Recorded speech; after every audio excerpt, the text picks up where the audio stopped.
Hey there, Max Rich with Totally Electric Guitars. You just heard me kind of noodling around a little bit over 251, but what I was doing is I was trying to go about playing melodically while including some chromatic approach notes and also non-chromatic approach notes and some leading tones. Basically, what we're going to talk about today is what those are. You know, what is a leading tone, what is an approach note, and how do you go about using them in your practice and then including them later on in your playing, in your improvisation, or your solos or something.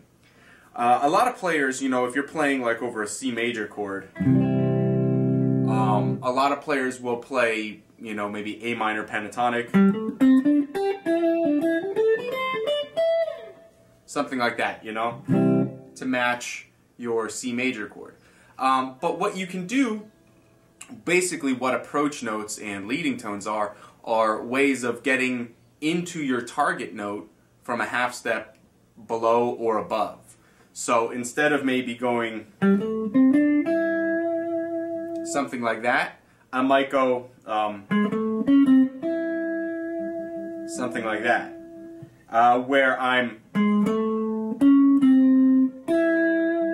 kind of jumping instead of maybe I'm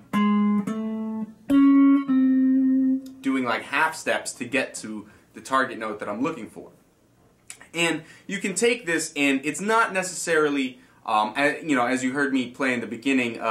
it's not something that you want to do on every note, you know, because it can get very repetitive and very stale sounding. But if you kind of like sprinkle it here and there throughout your playing, it can really kind of bring out a pretty sweet, almost like jazzy element to it, especially if you do it in a swing feeling like I was doing it.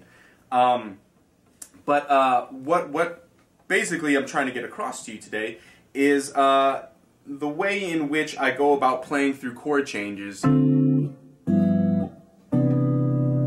know, while thinking about this idea, you know. We're going to start with just simple, you know, C major kind of leading tones, and then we're going to go into some 2-5-1s, and then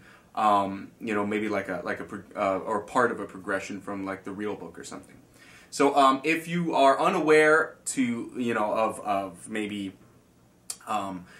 some more intermediate theory, like you know, some jazz chords and some jazz scales and stuff, then I suggest you jump back and take a look at some of the lessons I did on you know, harmony and theory and things like this, so that you can kind of get up to speed. But if you are aware, and if you are, you know, kind of already playing this sort of like maybe more harmonically complex and maybe more theoretical type of playing, then you should be all right, because I'm going to throw out some terms, you know, major 7, minor 7, things like that that might confuse you if you're not used to hearing those types of terms. So with no further ado, we're going to get started, and I'm going to show you basically my approach to playing through some leading tones and like chromatic approach notes.